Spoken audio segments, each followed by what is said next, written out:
আজিৰ এই সভাত উপস্থিত থকা প্ৰথমে আপচুৰ উপসভাপতি আৰু NDF-B4 গোবিন্দ বসুমতাৰী ছাৰ আৰু জেনেৰেল ছেক্ৰেটাৰী আপচুৰ আৰু বিভিন্ন একশ্যন কমিটিৰ আৰু বিভিন্ন প্ৰান্তৰ পৰা অহা আজিৰ সভা উপস্থিত থকা আৰু মোৰ বন্ধু প্ৰেচিছ শৰ্মাকো এই উপস্থিত থকাত মই ধন্যবাদ জনাইছোঁ। আমি বিশেষ ক'বলগীয়া নাই, তথাপিও যি সমস্যা আপোনালোকে ভুগি আছে আমি হ'লে নোৱাৰিলোঁ হয় এইখন কৰিব। কাৰণ আমাৰ অৰুণাচলে ষ্টেট পোৱাটো কোনো আন্দোলন কৰি পেলাই পোৱা নহয়। চৰকাৰে জবৰদস্তি মানে প্ৰথমবাৰৰ কাৰণে চিলেকশ্যন কৰি পেলাই MLA পতা হৈছিলে, এতিয়া নিৰ্বাচন হৈছে। কিন্তু আজি বড়ো ৰাজ্য গঠনৰ প্ৰতিক্ৰিয়া আয়ত্তত আছে। প্ৰত্যেকবাৰে আমি য'তে বিচাৰিলেও আমি গৈছোঁ, দিল্লীতো গৈছোঁ, যোৱাবাৰ বড়োলেণ্ড, ত্ৰিপুৰালেণ্ড, গোৰ্খালেণ্ড। তাতে এজন দিল্লীত বিশিষ্ট ব্যক্তি একজনে বুঢ়া মানুহ এজনে কৈছিলে যে এটা জাতিৰ কাৰণে ৰাজ্য গঠন নহয় বুলি কোৱাৰ কাৰণে মই চিন্তা কৰিলোঁ। কিন্তু তাক মই ব্যক্তিগত সুধিলোঁ বেলেগে লগ ধৰি, আপোনাৰ কোৱাটো সঁচাও হ'ব পাৰে, কিন্তু ইয়াত ব্যক্তিগত নাগালেণ্ড গঠন হৈছে কি কাৰণে?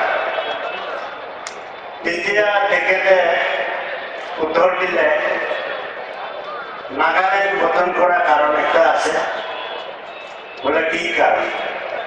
বোলে নাগা যিমান জাতি আছে ভাষা একে নহয়, সেইটো জাতিৰ পৰা সেইটো জাতিলৈ ভাষা নিমিলে, গতিকে অসমীয়া মিছ ক'বলগীয়া হয় সিহঁতৰ ভিতৰত, তেনেকুৱা কথা। ঠিক তেনেকুৱা মই ভাবি এইটো সঁচাও হ'ব পাৰে, তথাপিও হ'ব বুলি কৈ পেলাই আজি নহয় কাৰণটো মই বুজি পোৱা নাই। কাটাংকে এটা জাতিক লেণ্ড দিব নোৱাৰে বুলি ক'লেও তো কিবা আছিলে।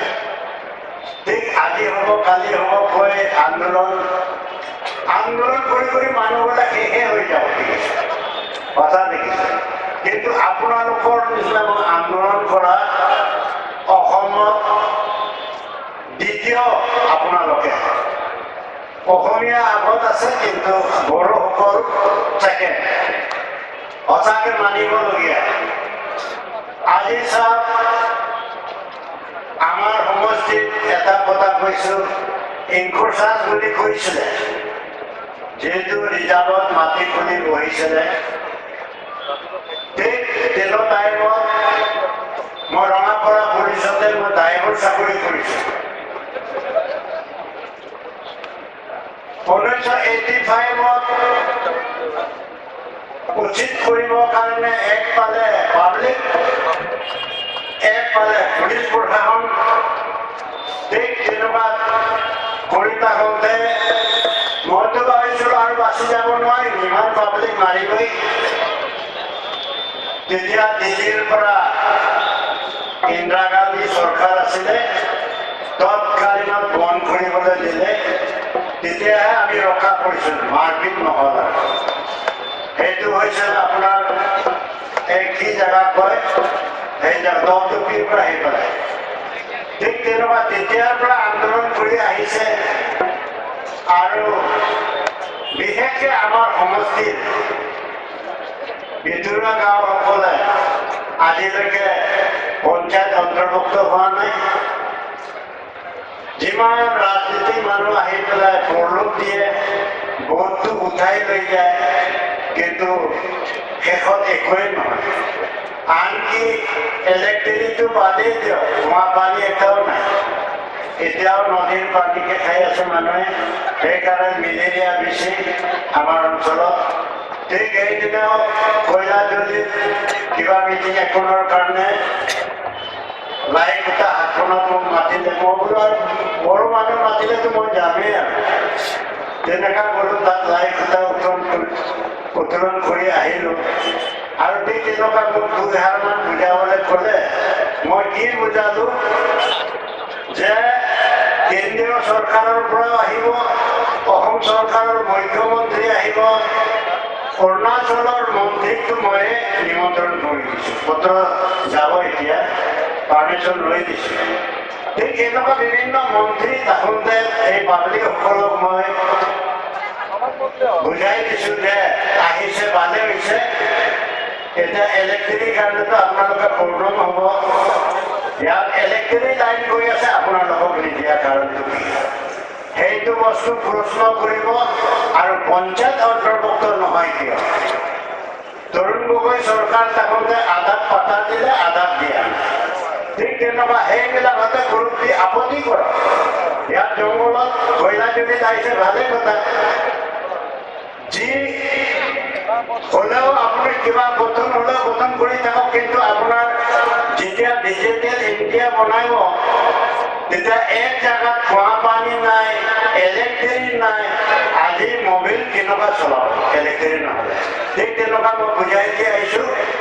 স্মাৰ্ট পত্ৰ দিব লাগে, পাব্লিকো অলপ এই মন্ত্ৰীসকল থাকোঁতে হৈ হালা কৰিব। আমাক পঞ্চায়ত অন্তৰ্ভুক্ত কৰক, আমাৰ গাঁৱটোক পাতা দিব লাগে, সেইটো দাবী কৰক। তেনেকুৱা কৰি কৈ আহিছোঁ, কিন্তু এতিয়া কেতিয়া হয় ভগৱানে জানে। গতিকে আমাৰ প্ৰাক্তন বিধায়ক পাৰ্নেশ্বৰ বসুমতাৰী কি লাখত PDFত খেলি পেলাই হাৰি কংগ্ৰেছত একবাৰ টিকেট পাই পেলাই যি এতিয়া ৰাস্তা ঘাট বনালে, সেইটোৱে শেষ হ'ব নেকি মই দেখিছোঁ। ইমান গতিৰে কাম হৈছে, য'ত চাইকেল দিও বেমাৰ আনিব নোৱাৰা জেগাত এতিয়া গাড়ী চলি আছে। এইফালে বৰজনী ওলাই ৰঙাৰ পৰা সংযোগী পথ হৈ গ'ল, কিন্তু আজিলৈকে ৰাইজে হৈ সুবিধাটো পোৱা নাই। পঞ্চায়ত অন্তৰ্ভুক্ত আৰু গাঁওখনৰ পাত্তা দিব লাগে, সেইটো কথাই নাই। ঠিক তেনেকুৱাতে বহুত দুখীত আমিও ইয়াত থাকি আমাৰতো একো নালাগে। আমাৰ এই হাইৱে ৰাস্তাই হৈ গ'ল, আৰু ঘৰতে হস্পিটাল আছে, ফাৰ্মাচী আছে। ঠিক তেনেকুৱা আপোনালোকে কিমান কষ্টত ভুগিছে। মই হ'লেতো দুদিনো থাকিব নোৱাৰো, পলালো হয় অৰুণাচল। সঁচা কথা, আপোনালোকে বহুত ধৈৰ্য। বড়ো মানুহ দেখিলো ধৈৰ্য কৰিব পাৰা, ধৈৰ্য কৰিব পাৰিছে বুলিহে ৰৈ আছে। নহ'লে অগ্ৰপন্থী হৈ থাকোঁতেতো আৰু বিপদ আছে। তেতিয়া বুজি পেলাই চিজ ফাৰ হৈ পেলাই কিমান আন্দোলনত কৰি আছে, তথাপিও চৰকাৰৰ কাম হ'ল নাই। মাত্ৰ ফেষ্টিভেল পাতিয়ে আছে। কালি নাচি আছে, নাচাটোৱে ব্যস্ত হৈ আছে। দেখা পাইছো মহাত্মা গান্ধীক মানে, কিন্তু কংগ্ৰেছক নামানে। ১৭৮৫ত মহাত্মা গান্ধীৰ নেতৃত্বত কংগ্ৰেছ গঠন হৈছিলে অসমত। সেই নেতৃত্বত কংগ্ৰেছ গঠন কৰিছে ব্ৰিটিছক খেদাবৰ কাৰণে। কংগ্ৰেছ গঠন কৰি কিমান আমাৰ এই ডিষ্ট্ৰিক্টৰে কনকলতা বৰুৱা, মুকুন্দ কাকতি শ্বহীদ হ'ল। ঢেকীয়াজুলিত কিমান পংগু হ'ল। ঠিক তেনেকুৱা অসমৰ বিভিন্ন জেগাত পোহৰ কোঁৱৰ, মণিৰাম দেৱান, সেইবিলাক আজি নামেই নাইকিয়া হ'ল। এইটো শ্বহীদ পৰিয়ালৰ। তো দুখ লগা কথা। আৰু এটা কথা, ভাষাটো মই ক'বলৈ বিচাৰিছো, অসমীয়া ভাষাটো জোৰকে অনাটো আনন্দৰাম বিজ্ঞান ফুকনক আজিকালি সাহিত্য হ'ব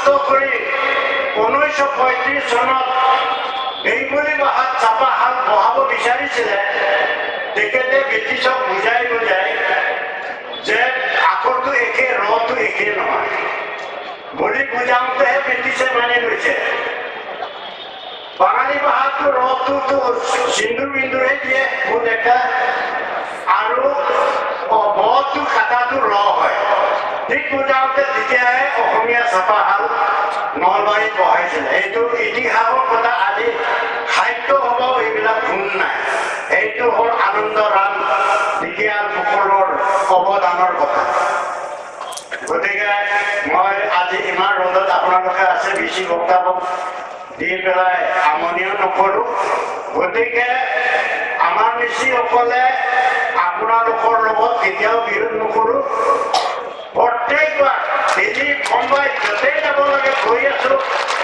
অসমত বিভিন্ন প্ৰান্তত মিটিং কৰি আছোঁ কিন্তু বড়োলেণ্ডটো হ'লে আমাৰোতো হ'ব সেই জেগাবোৰলৈ নহ'ব সৰু ৰাজ্য হ'লেহে দিবলৈ হ'ব নহ'লে গোটেই অহংকাৰ ৰাখি আমাৰ এই আজিৰ বীৰখনত দেখিছেনে আমিতো ব্ৰিটিছৰ আগত আহা হিন্দু সন্ধিৰ দিনৰ মানুহ আমি ইয়াত আমাৰ প্ৰথম নাম আছিলে দুফলাৰ পৰা আকৌ বদলি কৰিলে নাই কাটিব কৰি দফলা ঠিক তেনেকুৱা তেজপুৰটো আমি আকা আৰু দফলাই সেইফালৰ পৰা কাটে দুই ফালা হৈ যায় সেইফালৰ পৰা কাটে দুই ফালা তেজ বহি যোৱাৰ কাৰণে কাটাৰ কাৰণে তেজপুৰ নাম হৈছিলে মংগলৰ যুদ্ধত মনত ৰাখিব সেইটোকে দেখি পেলাই মানুহে কৈছিলে এইটো জাত নাই এইটো সুধিলে চিনি টাইম টানা এনেকুৱা কয় গতিকে এইটো দুফলা বুলি কৈছে তাৰ পাছত বদলি কৰিলে দফলা ব্ৰিটিছে আহি এইটো কি জাত বুলি ক'লে দফলা বুলি কওঁতে গাছলা মানে তিনিটা শব্দ হৈ গ'ল সেইকাৰণে আমাৰ অৰুণাচলৰ নিচিয়ে মানে আন্দোলন কৰি নহ'ব এই দফলাটো চুৰক বুলি কয় অসমীয়াই গতিকে নাম বদলি কৰিবই লাগিব বুলি আন্দোলন কৰি 2008 চনত আমি দফলা চফলা নাইকিয়া কৰি পেলাই আমি নিচি হ'ল এতিয়া সেইকাৰণে আমি সেই চেলিব্ৰেশ্যনটো আছিলে 2008 চনৰ 19 এপ্ৰিলত ঠিক বিহু টাইমতে এতিয়া আমি গাঁৱে মিছিলে পাতোঁ কাৰণ সৰু ল'ৰা ছোৱালীয়ে জানিব লাগিব এই দিনটো আমাৰ নিচি নাম বদলি কৰা নিচিতে বুলি মানিব লাগে আমি নিচিতে প্ৰত্যেক বছৰে পাতোঁ গতিকে ঠিক তেনেকুৱা কৰিবলগীয়া আপোনালোকৰ হোৱা নাই গতিকে আৰুনো ক'ত যাবলৈ ৰাস্তা নাই এইফালে চিনাই বন্ধ কৰিছে গতিকে ইয়াতে মৰিব লাগিব ইয়াতে আন্দোলন কৰি আপোনালোকে মৰিয়ে যাক